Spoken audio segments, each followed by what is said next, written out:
Hello everyone, it's your boy Angelo back with another episode of Horizon Zero Dawn. So before we begin, I do want to preface this by saying that I did a lot of stuff off camera. Apparently, the merchants sell some treasure maps where you can go around and just pretty much find all these collectibles, and that's exactly what I was doing.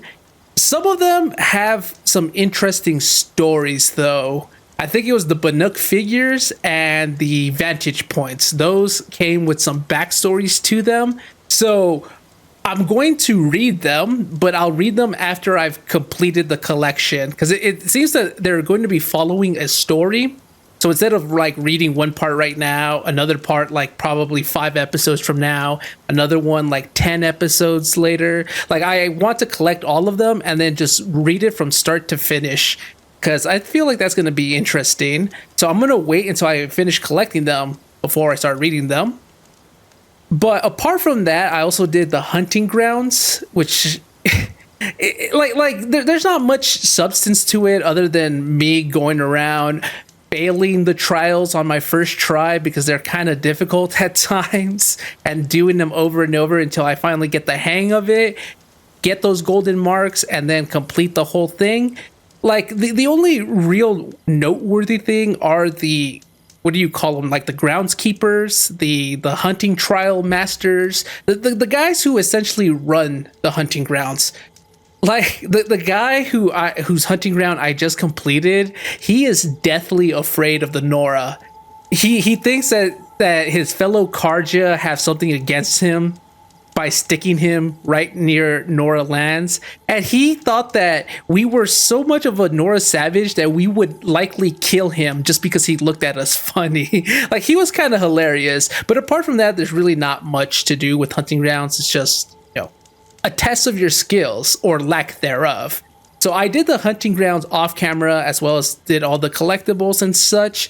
But before we get on with one of the missions, I wanted to go back and visit Rost's grave, because I did mention that I wanted to see if I could go and visit his grave, and thankfully a viewer reminded me, so let's go check it out. Oh yeah, so you can see I did a lot of stuff off camera.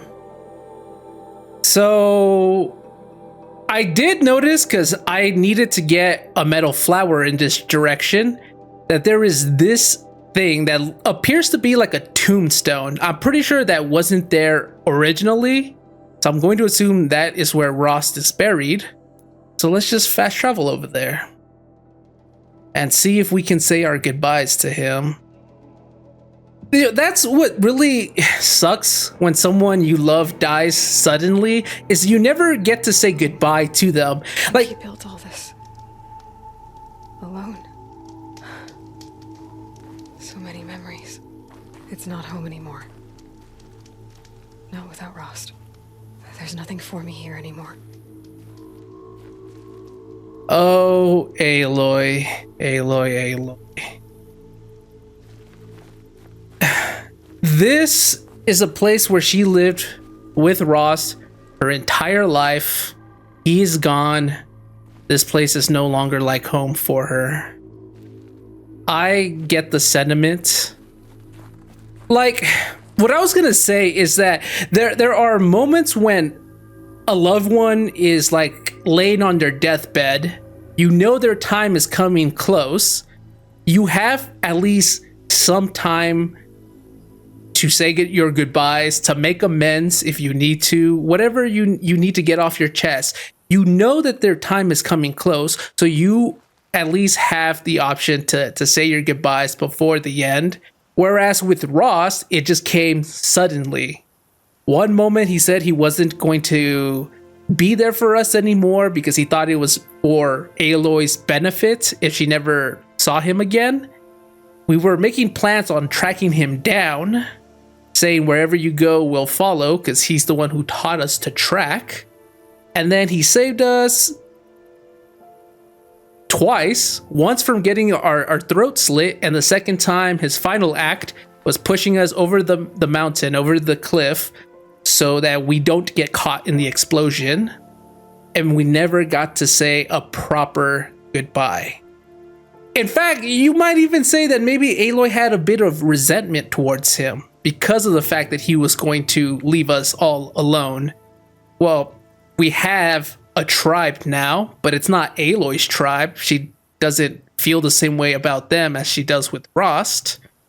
And so I don't blame Aloy if there was some resentment. I know that you could have even chosen an aggressive option when last talking to Ross, and I am so glad I didn't choose that, because although I could understand someone's anger about that happening to them, just like their loved ones suddenly saying, hey, you're not going to see me anymore, goodbye, that would be a poor way to have our final words with Ross, is being angry with him. At least we said we were going to follow him, track him down, but unfortunately that's not going to happen. And this place no longer feels like a home for Aloy.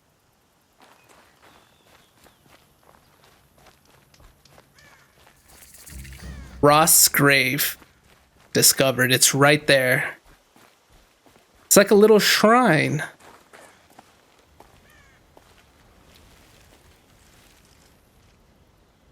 Rost.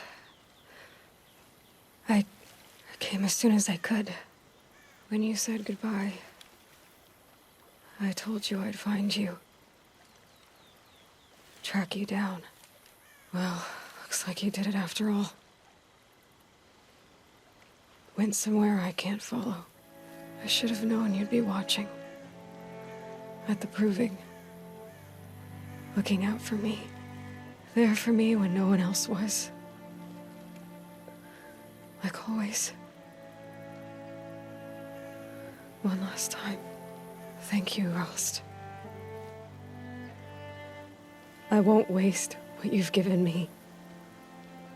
I promise. I'll make you proud. I've been trying to puzzle it out, but nothing makes sense. The killers came after me because I look like this... a woman. Older with short hair. But why? And what's the connection? If she's my mother, then... she didn't look Nora, but if she lives inside the mountain... how could the killers know about her? The more I learn, the less I understand. Exactly. That's exactly how I feel. Oh my god. It's okay. So, chances are pretty high then if my interpretation of what was shown to me is correct, then Aloy is a clone of that woman. There was that DNA sequence, that DNA spiral, genome, whatever they call it, and it said like 99 point, I think it was like 47 or 48%. It was nearly identical to her. To me, that screams clone, that you are 99% genetically matched to this woman. A parent, it would be 50-50. Right? Because I don't think that they were saying that she is a 99% match to the woman in terms of possible relationship. Like they're saying, I'm not 100% sure that this is that woman's daughter, but I'm like 99% sure that this woman or this girl is related to that woman. I don't think that that's how they were trying to say it. I think they were trying to say that they're like 99% close in DNA, which would make it a clone. But if that's true, then how did they get that woman's DNA to clone her, and why now of all times? Like, is she still alive? She used her own DNA to pop out Aloy and then put her out in outside the door for the Nora to find her. But if that were true, why wouldn't our mom take care of us? Why did she entrust us to the Nora? But then the woman was also wearing clothes that don't match this timeline. They match the past timeline of the old people from the metal ruins. Is she still alive? Like, the only way I feel like someone could still be alive from, what was it, like 800-900 years ago, would be if she was like in cryostasis and then she just awoke in and then she cloned herself. Maybe that kind of makes sense. So she's probably still behind that door. Regardless, we're not going to get the answers here. We still need to, play the game. But it's just like Aloy says. It's like just when you think you're on to something, more questions pop up, and it's like, wait, Maybe I'm not close to what I think it is, because I don't know. Anyways, let's just continue. I need to track down Olin, an outsider. He was at the festival the night before the proving. Somehow, the killers saw me through his focus. And he knew it. He could have warned me. I think he did. When I find him, well, he's gonna tell me everything he knows. And he's gonna pay. I just realized now that Aloy brought it up, I remember that ominous sounding warning that he gave us, where he's like, hey, make sure to enjoy your every day, because you don't know when it's going to be your last. He didn't say those words verbatim, right? I don't remember what he said exactly. All I remember was that it sounded very threatening. Like, my time is close at hand. Make the most out of it. And I remember just mulling over that, because I'm like, who phrases it that way? It's like, instead of saying have a nice day, he goes like, enjoy the next 24 hours. Have a nice day has a very pleasing sounding to it. Like, you're like, yeah, I definitely will have a nice day today. Versus enjoy the next 24 hours. Why the next 24 hours in specific? Is something going to happen within those 24 hours or after those 24 hours are up? Like, why did you phrase it that way, right? Like, one sounds more threatening than the other, and that's what Olin did. It sounded very ominous, and now I realize why. Maybe he was trying to warn us, but he didn't want to say it outright. Because if they're looking through his focus, they're probably also listening to it. Maybe they have it tapped, so he didn't want to outright tell us, hey, watch out. But he tried to do it in his way, but I mean, it still didn't work because, well, he saw that it's like the tragic event still unfolded the exact same way. But maybe Olin was trying to warn us. I'm going to give him the benefit of the doubt and assume he's not evil. He did say that he's just some, like adventurer guy who rummages through old ruins to dig up little trinkets and stuff and sell them. He doesn't seem like somebody who would be part of a terrorist organization. Maybe. The killers from the proving. They aren't gonna hurt anyone anymore. I tracked them to Devil's Grief. There was a battle, and we won. Varl, he made an impression. Has some other issues, but yeah, I like him. I don't blame him. I guess I should be going. Got some corrupted machines to kill. Goodbye, Rost.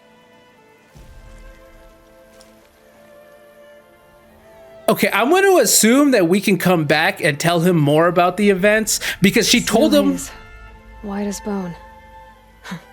That thought got dark. And very dark, Aloy. I'm going to assume that we can come back and talk to him, because she mentioned about how the killers from the attack party at the proving are no more.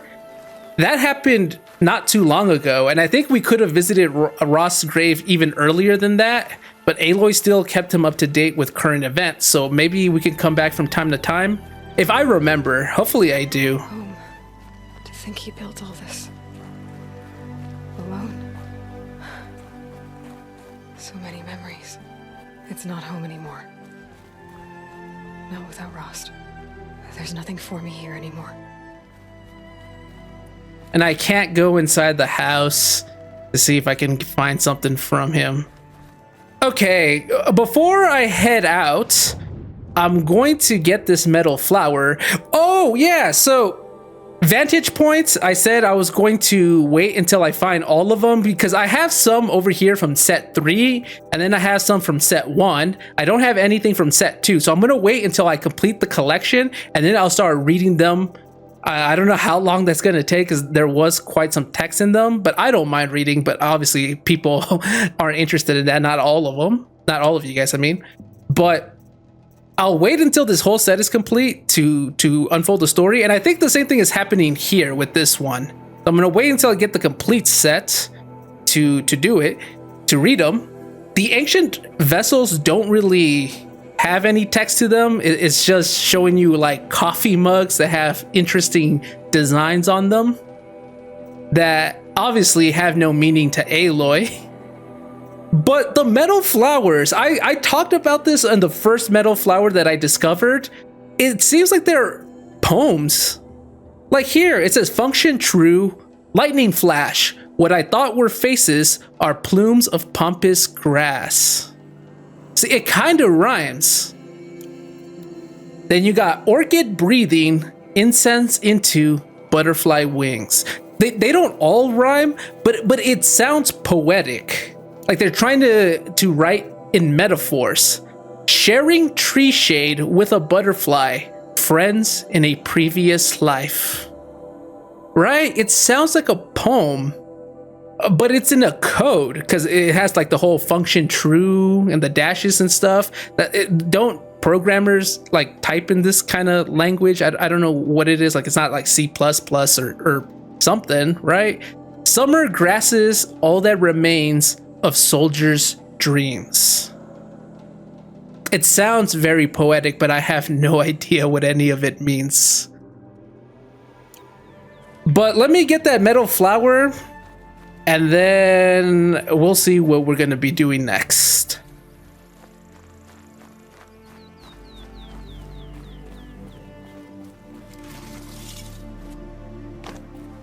It's beautiful in its way. Evening wind, water laps the heron's legs.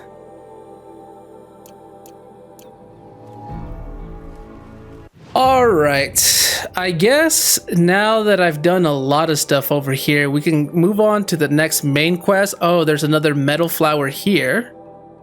Guess I'll put that since it's on the way. There's a Banuk figure there. I guess I'll do that later. I'm pretty sure there was like a fire camp over here. Well, there's no icon there. Can I just still like travel here? I can. Okay. Nice. I thought you could only fast travel to fire camps, but I guess you can fast travel to locations. Makes it so much more convenient for me. Oh, but is my horse going to be with me? My horse is gone.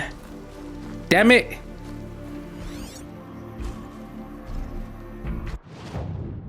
And I don't know where I'm gonna find another one. Guess all the way over here. Oh wait, there should be horses here too. Strider, yeah. You know what? It's a little risky, but it beats running.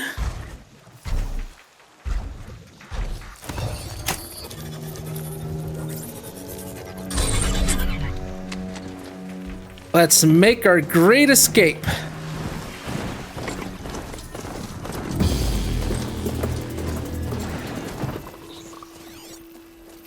Metal flower right there. Nice.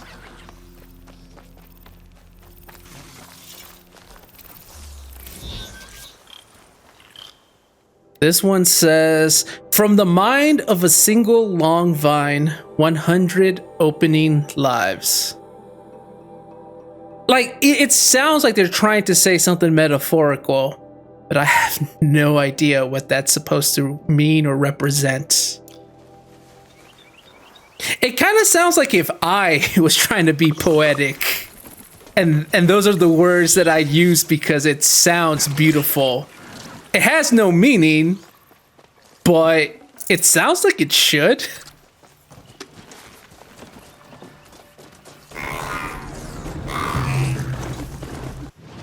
All right, we got that out of the way. So, oh, there is another metal flower along the way. Why not? Might as well pick them all off while I'm around here. Not gonna be a problem overriding that lance horn. Catching it, though.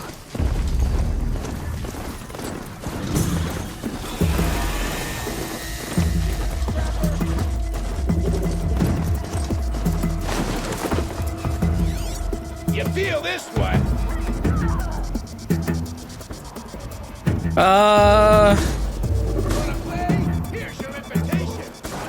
Those are bandits. Those are bandits fighting machines. I feel like I shouldn't intervene because even if I help the bandits, they're going to attack me right afterwards. Plus, the machines are taking care of the bandit problem for me. No need to worry about them.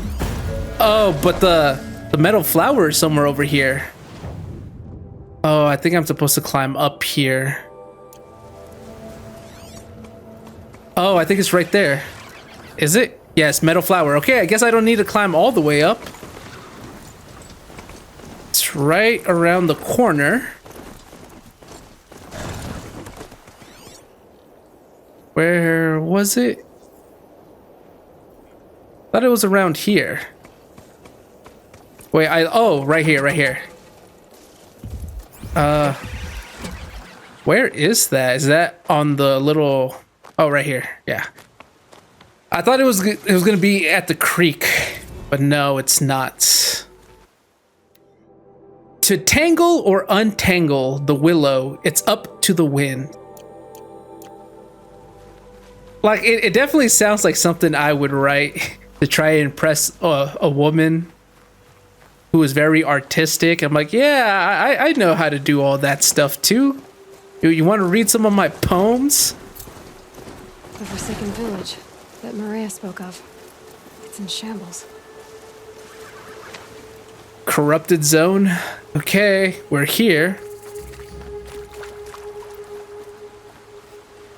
The wind chills, the water rushes. I cross in naked skin. Yeah, you see, I'm not much of a poet. 1 hour later. Yeah! That takes care of that. Super easy, especially with this new outfit that I have. Makes me incredibly stealthy.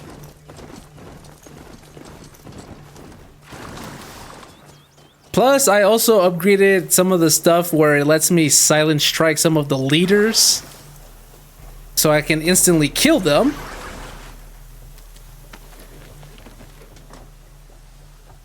So it wasn't that big of a deal. Oh my gosh. I'm trying to pick up these damn herbs and wood while on top of my strider. And sometimes the animation will play it out like it just did right now, but sometimes Aloy will automatically dismount and then pick up the herb. I don't know why.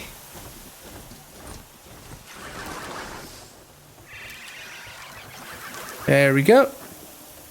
Okay, I'm a little worried that they're giving me a lot of medicinal herbs right now.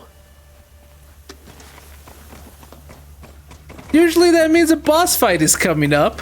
Sounds of fighting. Has something attacked the creature from... Oh, crap. Speak of the devil and he shall appear. A corruptor. A corruptor.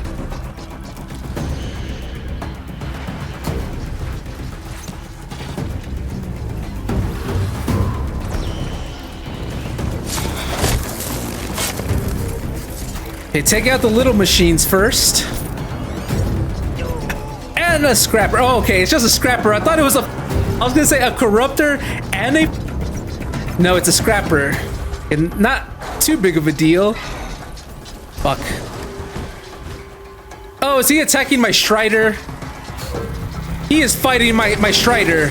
That son of a bitch. Fuck, Stridey! Okay, you know, I'm not Put gonna... him back, girl! These machines are dangerous! Fuck. Hold on, I'm not gonna let Stridey's sacrifice be in vain. I'm gonna use the distraction to attack these machines. Fuck. They got me.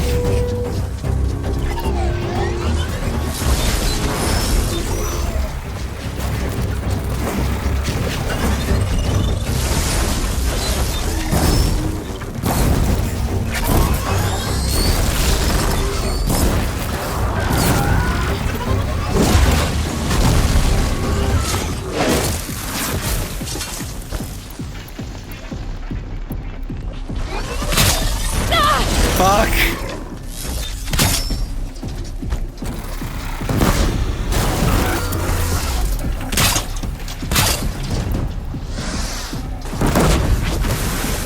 The sun shines upon us this day! It wasn't the sun risking its ass down here. I love Aloy so much. She is me.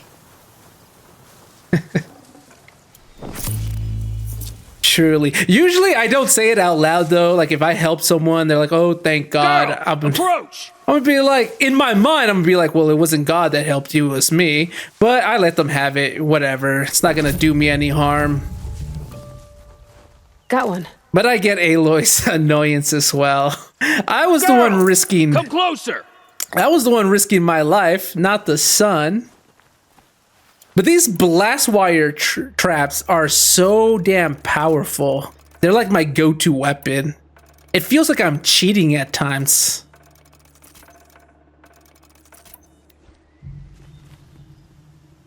So, will you open the gate for me now? You heard her! Open the gates! And send word to Captain Balahn! Where you headed, girl? West! To Meridian! Open the gates!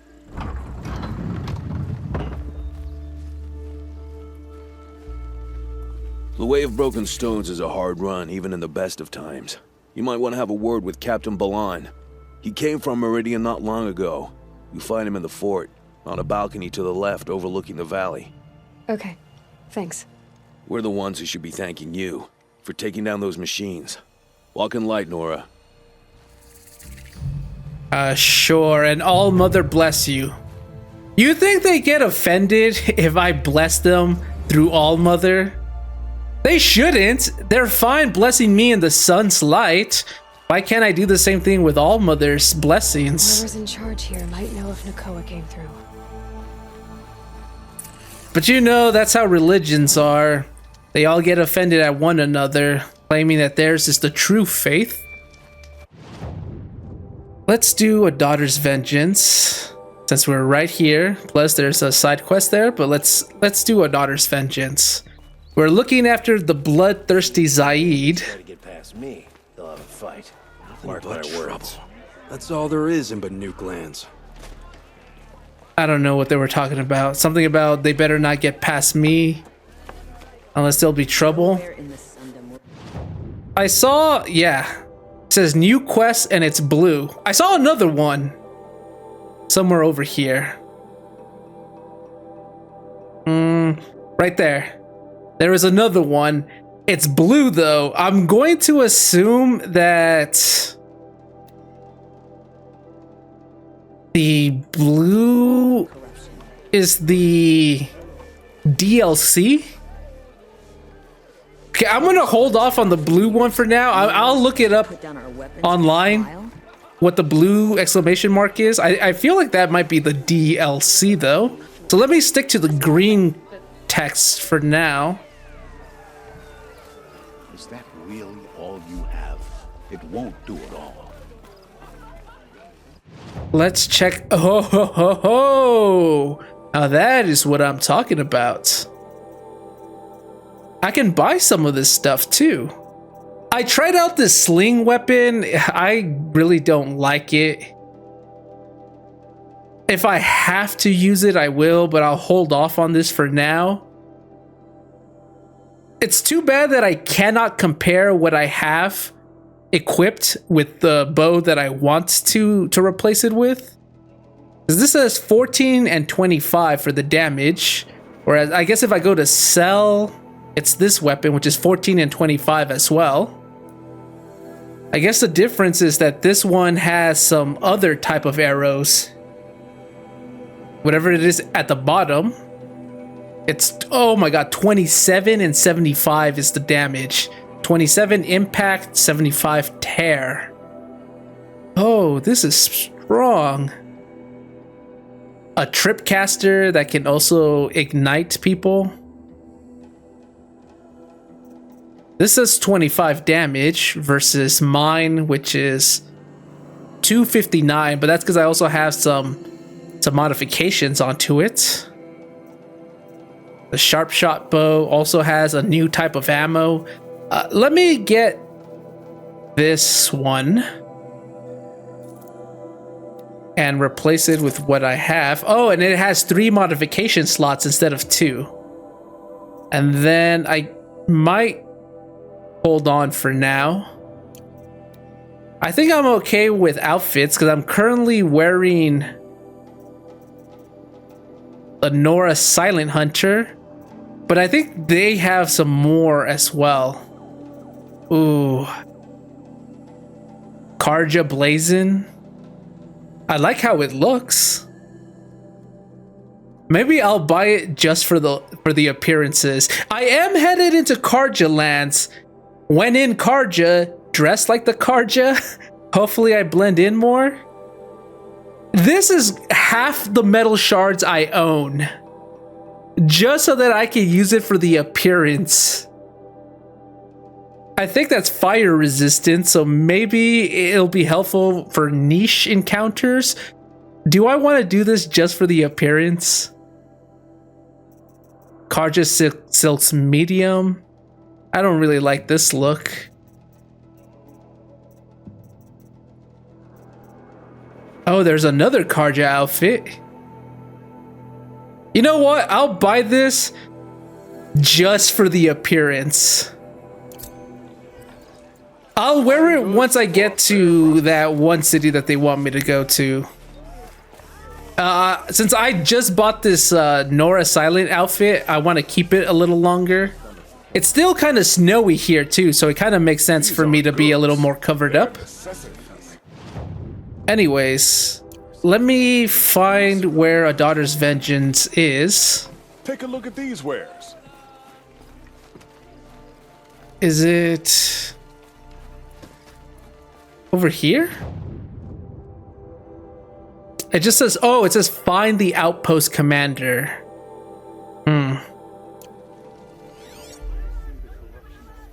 The derangement. Esteemed lords and ladies of the Sun Court, honored Khans and patrons.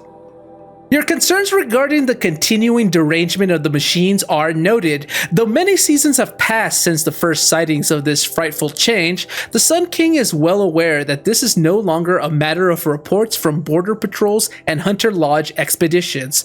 One needs only look to the abandoned estate lands. Indeed, the estates you owned, left for the jewel to reclaim, or to the empty freeholds of the common Karja folk. Know that the Sun King has taken every measure to protect Holy Meridian and the Mazelands with renewed patrols. As for entreating the Sun, we believe the cause of the derangement cannot be the Sun's displeasure alone, for the years of sacrifice under Sun King Jiran produced no noticeable effects on the machines. His luminance and the Sun's priests are in agreement that even if this is an ordeal set for us by the Sun, our suffering will not be reduced with blood. For your edification, I will recount what we have observed of the derangement of the simpler machines, the herd machines, the gallopers, the scuttlers. Where once they fled at the sight of men, now they are more likely to charge. The larger creatures, once only a menace to the inebriated and foolhardy, can be seen to lunge at the unwary and with murderous intent. This is to say nothing of the coming of the Sawtooth or its metal brethren, the Ravager, the Stalker. Have I seen a Ravager already? I don't think so. Or that terrible giant, the Thunderjaw. Okay, I have not encountered a Thunderjaw yet. I think I would remember that name. Each one has proved a more capable killer of men than the last, each wielding a wider array of strange weapons. The wilds are no longer safe due to the hostility of these new machines, though to date they not attacked a settlement within the Sundom. Outlanders have brought no shortage of fanciful explanations for this behavior. Some suggest that the machines have come to resent men for hunting them, yet such a thing has never been witnessed among beasts of flesh and blood, and they are proven to be more capable of thinking and memory. Karja hunters and Oseram tinkers alike have attempted to understand the phenomenon by inspecting failed machines, but these appear no different to those harvested many years before derangement began, with the same assortment of wires, braiding, lenses, hearts, and so on. When these parts are subjected to the light of the sun or to Oseram experiments with fire and spark, they react as they always have. The Banuk, however, claim to have recorded a change in the machine songs of the machine spirits, suggesting that these have become increasingly discordant. The Sun King has sent envoys to Banur to learn more, in the hopes that their mysticism might contain a truth when the rational light of the sun is brought to bear upon it. Of course, the Sun King graciously welcomes your own contributions to study of the derangement, asking only that they are delivered in written form and not during royal audience. His Luminance also hopes to dissuade you from participating in machine hunts during these uncertain times. The strength of a united Sun Court is the strength of all Karja.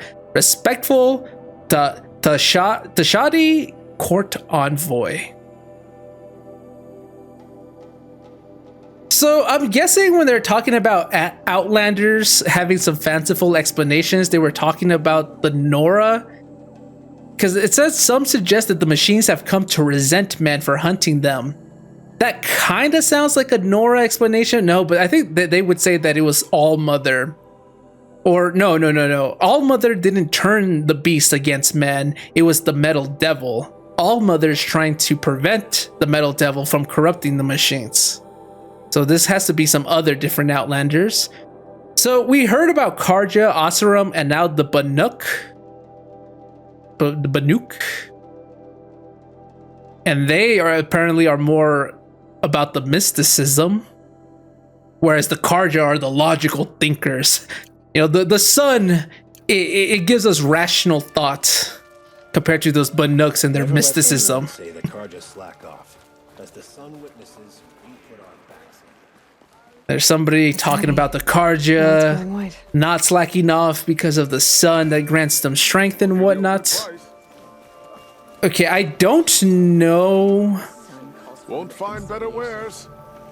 where the commander is. Oh, Zaid! Oh my god, we found him. Should I approach him? According to the Nora, this guy is a bloodthirsty animal who has committed many war crimes, but he's not being punished by the Karja for one reason or another. Either his fellow Karja brethren don't know of his crimes, or they know, they just don't care. We found him. I don't know if it's appropriate for me to just approach him. Let me go check. First of all, let me just pick this up. And let me see if I can approach Zaid.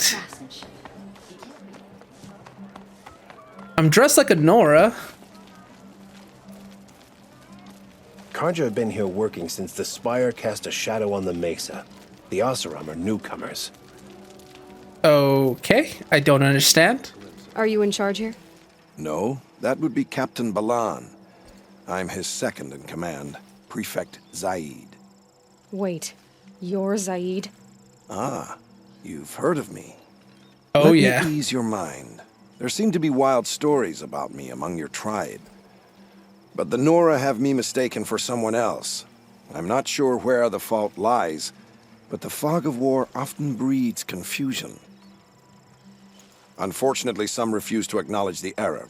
So it was with the last Nora who came through here. Okay, but the problem isn't that it wasn't just rumors that went about this person who might be named Zaid, who has been committing war crimes among the Nora. Wasn't there an eyewitness? I'm pretty sure that's why the daughter is hunting him down, because she saw with her own eyes her father being struck down by a man named Zaid. This man. Unless he's got a doppelganger or an evil twin who has been committing these horrendous crimes, and he is unfortunately the victim of mistaken identity.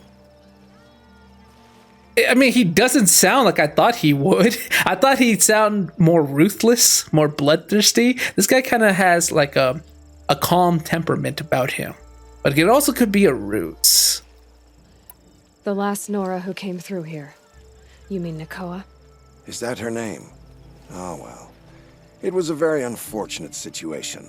She attacked me in broad daylight. If one of my men hadn't spotted her, I might well have been injured. But we were able to subdue her without harm. What did you do with her? I let her go, of course. It was clear she thought I was responsible for unspeakable things. So, in a sense, her actions were justifiable. I explained that she was wrong, then sent her on her way. Just like that? Sadly, I don't think she believed me. I don't know if I do. Where is Nakoa now? I don't know exactly. She left raving that she would find a way to bring me down. But I did hear a report from the garrison at Lonesome Rock that a young woman had been abducted by bandits. Might have been her.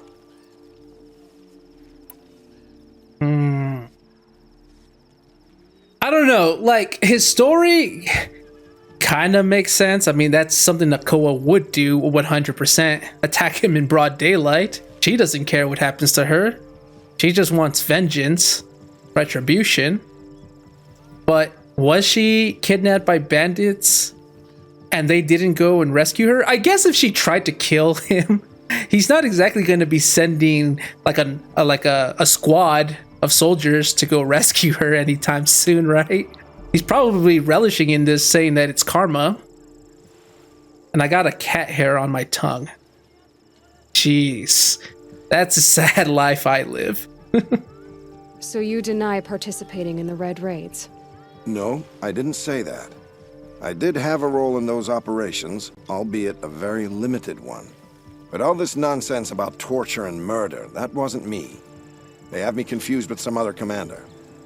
I don't doubt some of my comrades did bad things, but Sun King Avad has worked hard to eliminate such brutality.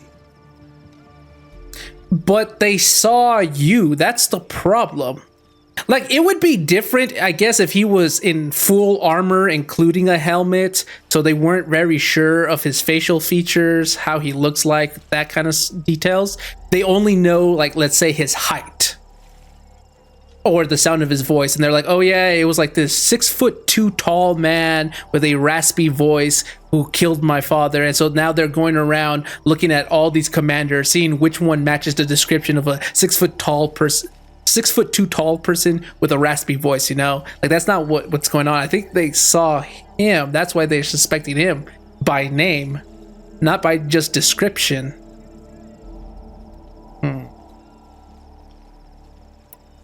You've really gone out of your way to help, Prefect Said. It's no trouble. The Sun King wishes to make amends with your people, and I am his humble servant. I'll go to Lonesome Rock and get to the bottom of this. I promise you that. You do that. And if our men are anything less than helpful, please let me know. Like, he's helpful to a fault. Either he's telling the whole truth and nothing but the truth, or he's putting on a very deceitful mask on right now. Because obviously, if it was him and he committed these atrocities, he's not going to outright admit it. No one would. Like, very, very few people will ever admit guilt to something horrendous that they've committed. Most people will outright deny it. And if they can't deny it, they'll try to justify it, saying... Can't trust him, not after what Jan told me. That garrison is my only lead. Yeah. They would try to justify it if they can't deny it, saying, oh, those were different times back then, or it was war, so you had to do what you had to do to survive. But torturing people goes beyond just survival. That is sadist lust. Well, we can't do anything just yet. Oh, definitely can't do anything just yet. That is far. All right. Let me just pick up this quest and see what else we can do. Oh, this is the commander that he told us. Zaid? Captain Balahn, I have questions for you. First, about another Nora woman who might have come through here. And second, about the trail to Meridian. What can I expect on the way? Well, it was definitely another Nora. No way I'd forget that. She caused an incident. As for what to expect on the trail, nothing good. More machines all the time, and our scouts report corruption that way as well. So much for sealing things off. Keep to the roads. They're safe enough. Though after what you did at the gate, I'll wager you don't scare easy. It's a good quality. Thanks. I can put it to use, if you don't mind a quick jaunt back east. I know it's bold of me to ask a favor after you just did one, but I can offer you answers in return. If there's anything you need to know about the Sundom. Let's ask about this favor first. What do you need, Captain? I sent several patrols east when we got word of corrupted machines there. All of them confirmed my fears, so I sealed the gates. But it looks like we left some men behind when they were closed. Waleed, tell her what happened. Machines attacked us near an abandoned Nora village, sir. Lakir told us to pull back. Then I lost sight of the others. Never seen a Nora woman before, soldier? Have some respect. Report to her, not to me. Thanks. Lakir always stresses reporting back, so that's what I did. I felt terrible about leaving them behind. Well, now that the gates are open again, I can send someone after them. And that was pretty rude of him to address the captain and not to me, even though he was supposed to speak to me. This captain, though, he seems like a nice guy. See, this feels like genuine niceness, I guess would be the word I'm looking for. Whereas Zaid, it kind of felt like a farce. And maybe it felt that way just because we are suspecting him of being the man who murdered Nakoa's father. So maybe that's why I have some preconceived biases against him. But this guy sounds more genuine. Can't you send more soldiers to find the missing men? What about Waleed here? Most Nora still don't take well to the sight of Karja armor. Officially, it's a risk to send patrols so close to your sacred land. I'd prefer not to do that again. But heading that way won't be a problem for you. Please say yes. What was that, soldier? Nothing, sir. It makes sense. It makes sense. Instead of causing an incident between two different tribes, why not just send a Nora woman who's already acquainted with those lands to just go out and help? Which is funny because past me wouldn't be able to do that either because I was an outcast. They still frowned upon me and they probably wouldn't have treated me nicely either, my own Nora brethren. But now people are starting to appreciate me more. So I guess we could go help him.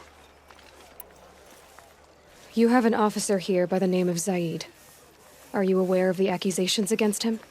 Look, I've heard what your people say about him, but he swears it's a case of mistaken identity. Really? If there's a shadow to him, I've never been able to prove it. And the forbearance he showed towards this Nakoa woman was impressive. Like, obviously, he's not going to admit it if it's true. But I guess he doesn't even suspect him because he's very good at putting up a front. If he's putting on a mask, that is, he's doing a good job of it that even he can't sniff it out. And I guess, yeah, if he was getting attacked and he still showed restraint, that looks good for him.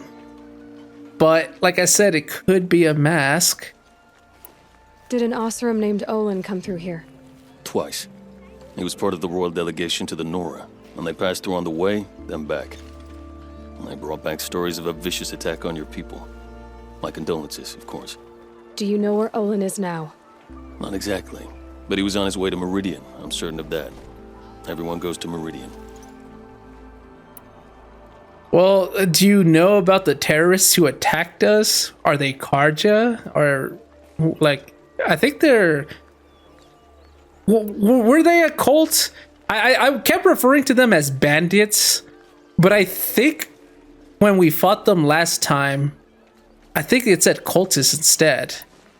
Is there anything more you can tell me about the road to Meridian? Sun King Avad has devoted considerable resources to making it safe. But by the Sun's witness, it's been harder to control in peace than it was during the war. The machines grow more dangerous all the time. Add to that bandits and new reports of this corruption. We're stretched thin to protect a few outposts like this one. As for everywhere else, well, travel at your own risk. Well, I can handle myself, more or less. What is this place exactly? Daytower marks the eastern edge of Karja territory. A trading post, a way station. One with an ugly reputation among your people. During the reign of the last Sun King, many Nora were taken captive, then gathered here for transport to Meridian and sacrifice. But the sun set on that. I was appointed by the Sun King Avad to make sure old Karja at this outpost show respect to the Nora. Well, I guess that's the first step in trying to rebuild relations with people. I feel like maybe this generation of Nora aren't going to be as forgiving, but maybe the next generation and the one after that could finally rebuild something. Where do things stand between your tribe and the Nora now? Sun King Avad wants peace. So do the matriarchs, I'm told. But old wounds are slow to mend, and both tribes are proud. Exactly. My task is to make sure there are no further provocations from the Sundom. Especially now after... well, while your people recover from this terrible attack, I mean. It's like the wounds are still way too fresh right now for some of the Nora, but maybe their children or their children's children might see things differently. It's happened in the real world as well. Most notably with like Japan and the United States. There was a lot of tension there back in the 1940s. United States dropped 2 bombs on them, but nowadays they're a close ally of the United States, although with Supreme Leader Donald Trump, I don't know how well our relations with a bunch of our allies are right now. They're very strenuous, that's for certain. That's beside the point. It's like over time though, you can start building relations with former enemies and even become good friends, good allies, but that takes time. But, you know. What's Meridian like? It's a changed place. A living city. Nothing like it was during the rule of Sun King Jiran. Avad, our new king, has done all he can to make sure of that. Slavery has been abolished. There's a new alliance with the Oseram. And the Sun Ring, where so many Outlanders were killed, is now a memorial to the fallen. It sounds as though you approve of the new Sun King. He is the chosen of the sun, and what the Sundom needs after 10 years of war. A calming light, not a scouring one. Sun King Jiran would shed blood at any slight. For Sun King Avad, that's a last resort. Lucky for those who slight him. Some whisper in the shadows that he's weak. No. Peace is strength, as the sun shall show. I really like this guy's mentality. Like, there are going to be people who are going to like the previous bloodthirsty leader because they think that strength means taking down every tribe within your vicinity to prove yourself, to show them how strong you are, to make them fear you. But there is strength in peace as well. You shouldn't mistake it for weakness. As he put it, it's not like he's against it per se, just as a very last resort. Yeah, you know, the sun can definitely burn your skin, but it can also provide that nourishing light that we all kind of need. Yeah, I really like all these metaphors that they use with the sun. So the Karja are allied with the Oseram? Hard to believe, but it's true. Mad Sun King Jiran raided the Oseram for years. Avad managed to get them on his side. He had help, of course. Ursur and Aaron played a part. Oseram siblings, bigger than life. They gathered an army to free Meridian. I marched with them, scaled the North Cliff with my men, and secured the Temple of the Sun. Sent Jiran's kestrels and priests packing. Now Oseram are a common sight in the city. And a common sound, too. They sure bicker a lot. Oh, can't wait to meet them. I think that's it. I'll see what I can do about your missing men. I would be grateful, but not as grateful as Waleed. You heard that, lunkhead? You might be off the hook. Yeah, he definitely doesn't want to go back there. In foreign lands. Balahn, the captain at Daytower, needs assistance searching the valley for a missing Karja patrol.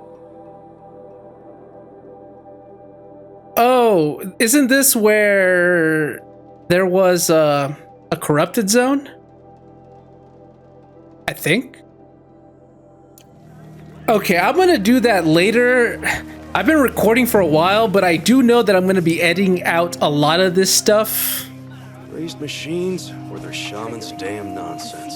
It's worse. I'm definitely going to be editing a lot of this stuff out. But that's the problem, because I'm not sure how long this episode is gonna be. It might be on the shorter side.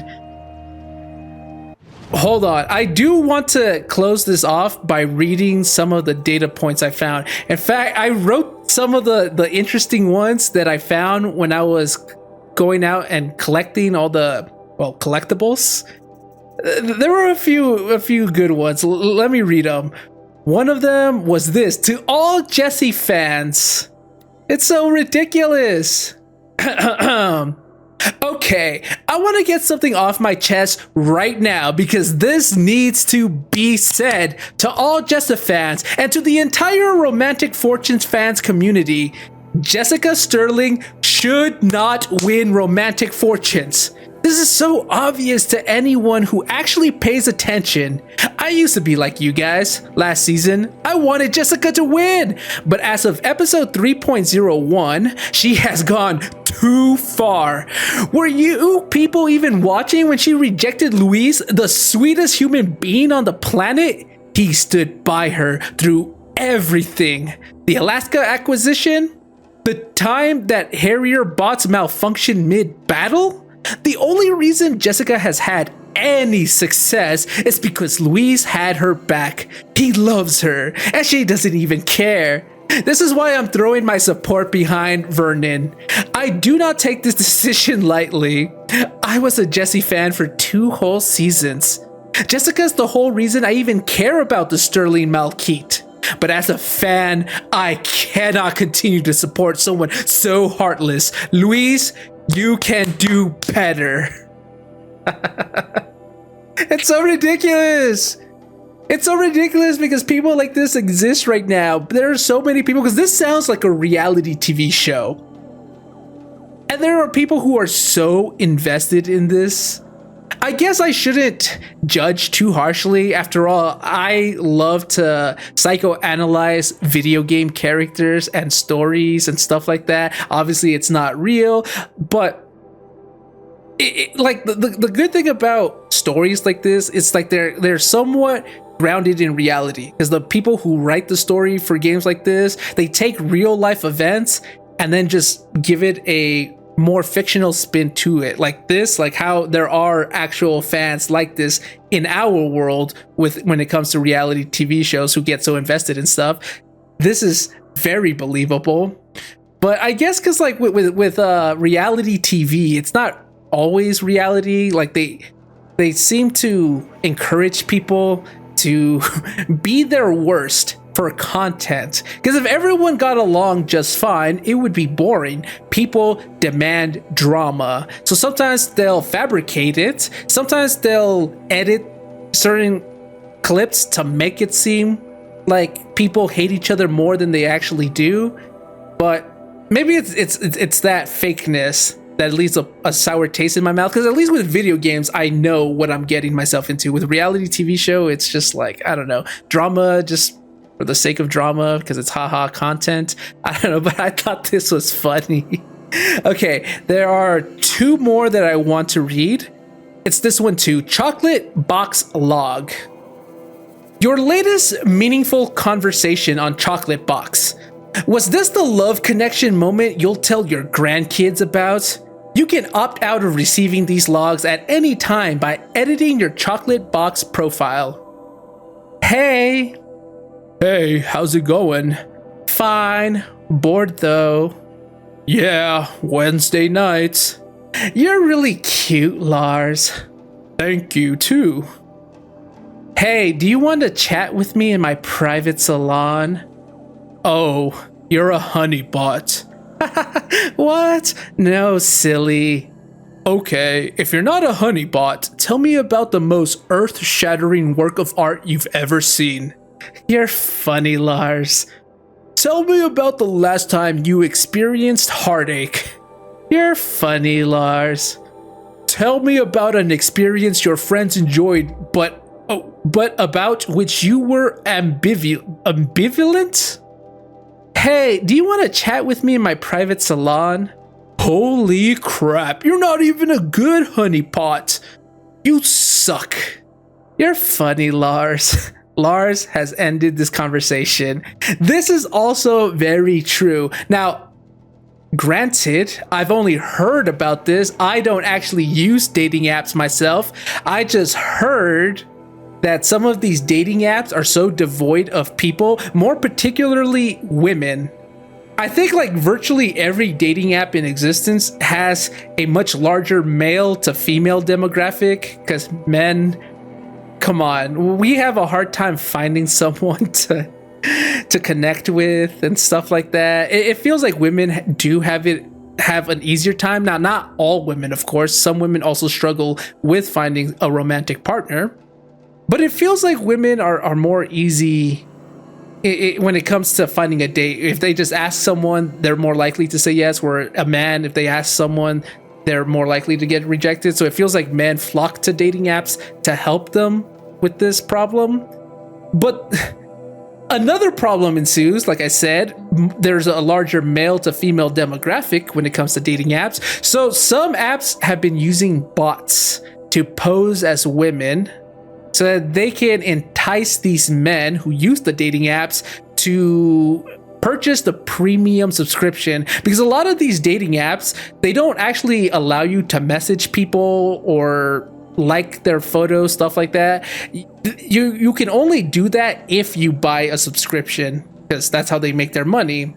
But if there are no women on the dating app, why are you going to buy a subscription? So instead, they use bots to pose as women so that they could lure men, just so that they could sign up and buy the subscription, give money to the apps, but they're not going to find love because these are bots that they're talking about.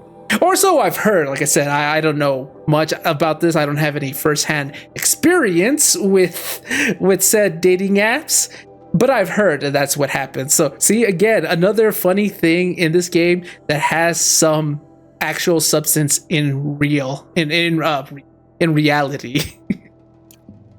then there was one more that I wanted to read, which is called Jeff Andreatti's Show.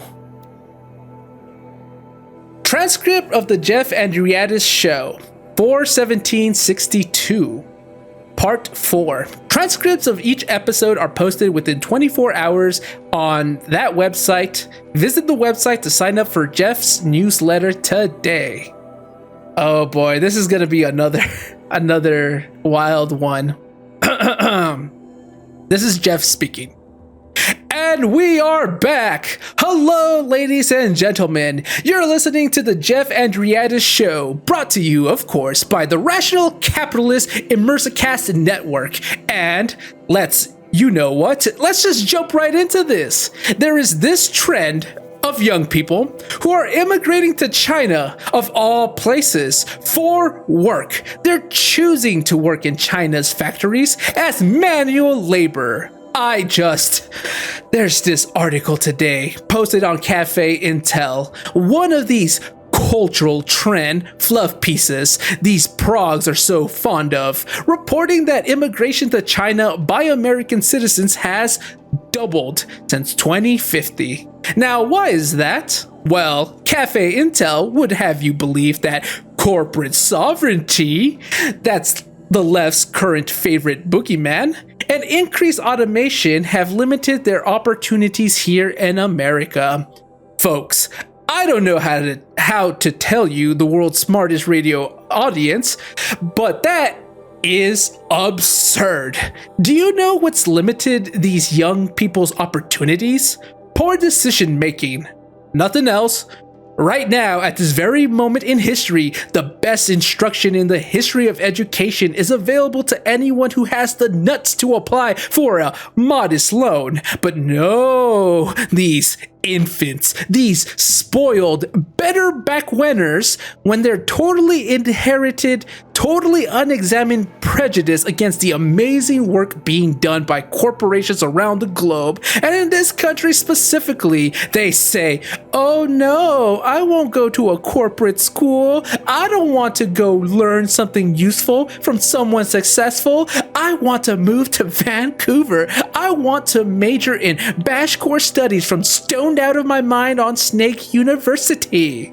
What exactly did you think was going to happen when you graduated with those creative expression degree from some East Coast left-wing edu enclave that nobody's ever even heard of. Folks, we aren't experiencing a brain drain in this country. We are experiencing a shame drain. And I say, bring it on. We're going to open the channels here. If you want to drop in, you know where to find us. As always, no fancy skins, no voice mods. If you're going to be a belligerent ass on my show, you're gonna do it with your real face, you cowards. Now, out of this whole, funnily enough, belligerent rant that he went on, I only agree with him at the end part. Don't use a fancy skin, which I'm guessing is like a makeover so they don't know how you look. Don't use voice mods.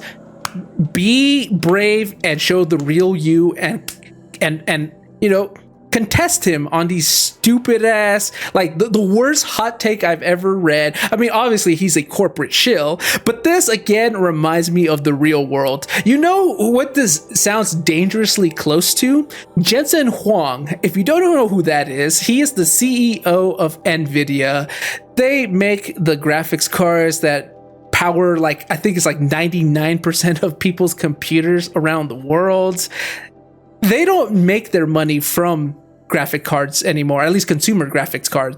Their GeForce line, their main money maker nowadays are the graphics cards that they sell to AI companies.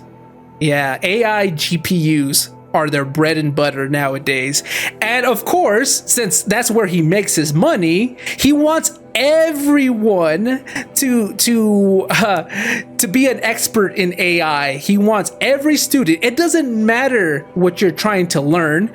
You have to master AI, whatever the hell that means. It doesn't matter what your job is. You have to learn AI, whether you're a pizza maker, whether you're a housekeeper, a babysitter, whether you're into construction work. It doesn't matter. He wants you to learn AI. Obviously, he doesn't want you to learn AI because he thinks it's beneficial to your job. That's what he says. That's not what he really means. He wants you to learn AI because it makes him money. He is right now the #1 manufacturer of AI GPUs. If everyone in the world starts using AI, that means that all these corporations are going to need to keep up with demand and start implementing AI into their workforce and to data centers. And what is that going to do? That's going to make Jensen Huang rich, because now they have to go to him to buy those chips.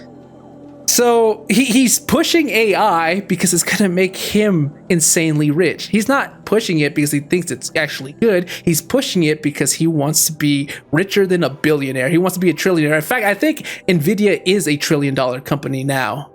God, I can't wait for the AI bubble to burst. But that's what this reminds me of. It's like, oh my God, people don't want to learn how to do automated jobs. Like, as if everyone could just learn to be an AI coder or whatever, and then just work a new job that way. That's not how it works. AI isn't creating jobs. AI is taking jobs away. Why have 10 people work at a warehouse loading trucks when you can just get an AI machine to do that for you? Maybe have one person to be the supervisor, but now you're just paying one human person instead of 10 workers. You know, it's cutting jobs. So obviously they're going to go elsewhere to find work. Why are they going to go and like benefit the corporate agenda? Like, people like this exist. AI bros, AI defenders are a real thing. This came out in 2018, by the way, right? No. When this game came out, I was thinking about Detroit Become Human. That game came out in 2018, I believe. I think this might have come out sooner. I don't remember, but this was a while back, right? Or was it sooner or earlier?